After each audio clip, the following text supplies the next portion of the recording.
Bismillahirrahmanirrahim. Assalamualaikum warahmatullahi wabarakatuh. Baiklah, perkenalkan, nama saya Ainun Hafifah dari Prodi Jurnalistik A dengan NIM 50500012011. Baiklah, pada kesempatan kali ini saya akan mempresentasikan materi tentang teori-teori komunikasi. Baiklah, langsung saja. Apa sih sebenarnya yang dimaksud dengan teori dan komunikasi itu? Jadi yang pertama, teori. Jadi teori di sini merupakan suatu pendapat atau cara aturan dalam menentukan segala sesuatu dan membantu kita menjelaskan mengapa sesuatu itu bisa terjadi. Jadi teori di sini berperan memberikan sebuah acuan atau patokan untuk mendapatkan pemahaman tentang sesuatu. Selanjutnya yang kedua yakni komunikasi. Jadi komunikasi itu berasal dari bahasa Inggris yakni communication atau berasal dari bahasa Latin communicatus yang berarti berbagi atau milik kita bersama. Jadi dengan demikian kata komunikasi menurut Kamus Bahasa mengacu pada suatu upaya untuk mencapai suatu kebersamaan. Jadi dapat kita simpulkan bahwa komunikasi adalah suatu proses pembentukan, penyampaian, penerimaan, serta pengolahan pesan yang terjadi antara individu atau lebih dengan tujuan tertentu. Lantas, apakah pengertian dari teori komunikasi itu sendiri? Jadi di sini saya akan menjelaskan bahwa teori komunikasi itu merupakan suatu pedoman atau patokan bagi manusia untuk membantu memahami serta mempelajari berbagai fenomena atau gejala dalam proses komunikasi itu sendiri. Selain itu, teori komunikasi juga dapat memberikan kita kemampuan mengenai hal-hal yang belum kita ketahui sebelumnya dalam proses komunikasi. Baiklah, selanjutnya saya akan beralih pada pembahasan model komunikasi. Jadi, adapun beberapa model dalam komunikasi itu diantaranya yang pertama, model komunikasi intrapribadi.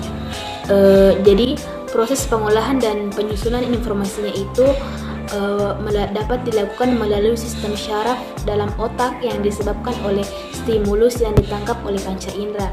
Yang kedua, model komunikasi antar pribadi. Jadi dalam model komunikasi ini dapat diartikan sebagai komunikasi yang berlangsung 2 orang, 3 atau bahkan 4 orang yang terjadi secara spontan atau tidak berstruktur. Yang ketiga, model komunikasi stimulus. Merupakan model komunikasi yang berasal dari sebuah aksi sehingga dapat menimbulkan sebuah reaksi maupun respon. Kemudian yang keempat yakni model komunikasi Shannon dan Weaver.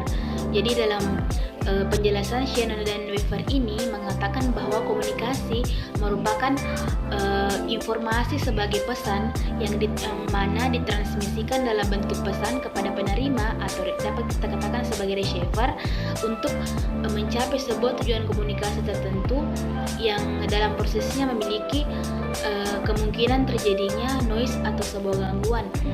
Yang kelima, model komunikasi Laswell. Jadi menurut Laswell, dalam sebuah komunikasi itu dapat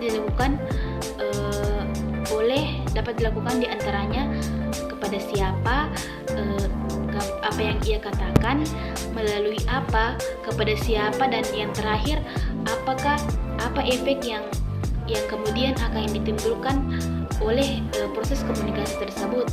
Baiklah, poin selanjutnya yakni macam-macam teori komunikasi.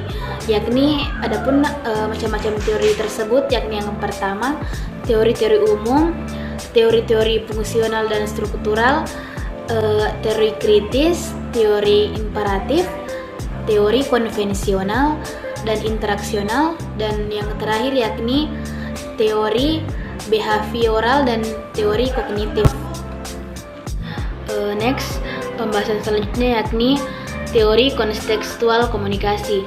Jadi berdasarkan konteks dan tingkat analisisnya, teori komunikasi dapat dibedakan menjadi 5, yakni yang pertama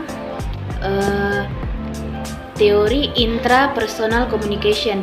Jadi dalam teori ini proses komunikasi yang terjadi yakni dalam diri seseorang fokusnya adalah pada bagaimana jalannya proses pengolahan informasi ini atau informasi yang dialami seseorang melalui sistem syaraf dan inderanya. Selanjutnya yakni interpersonal communication, yaitu komunikasi antara perorangan dan bersifat pribadi, baik yang terjadi secara langsung atau non-media, atau tidak langsung atau media. Fokus dari interpersonal communication ini adalah pada bentuk-bentuk dan sifat hubungan, percakapan, interaksi, dan karakteristik komunikator. Selanjutnya, komunikasi kelompok. Jadi dalam komunikasi kelompok ini melibatkan komunikasi antar pribadi, namun pembahasannya berkaitan dengan dinamika kelompok, efisiensi dan efektivitas penyampaian informasi dalam kelompok, pola, bentuk interaksi, serta pembuatan keputusan. Selanjutnya, komunikasi organisasi. Jadi, pembahasan teori ini menyangkut struktur dan fungsi organisasi, hubungan antar manusia, komunikasi dan proses perorganisasiannya, serta budaya organisasi. Selanjutnya, atau yang terakhir yakni komunikasi massa. Jadi, secara umum memfokuskan perhatiannya pada hal-hal yang menyangkut struktur media, hubungan media dan masyarakat, dan hubungan antara media dan halayak. Baiklah, poin pembahasan yang terakhir yakni jenis teori komunikasi. Adapun jenis teori komunikasi diantaranya teori penyebaran, teori struktur penyesuaian, teori tipu hala pribadi, teori persamaan media, teori komunikasi kecakapan, dan yang terakhir teori komunikasi kontrafisme. Oke, baiklah, itulah tadi presentasi yang sempat saya sampaikan. Mudah-mudahan apa yang saya sampaikan ini dapat lebih dimengerti dan dipahami. Jadi saya memohon maaf apabila apa yang saya sampaikan itu terdapat banyak kesalahan kata, karena saya sebagai mahasiswa kita sama-sama masih dalam proses belajar. Jadi mungkin itu yang sempat saya sampaikan. Sekian dan terima kasih. Wassalamualaikum warahmatullahi wabarakatuh.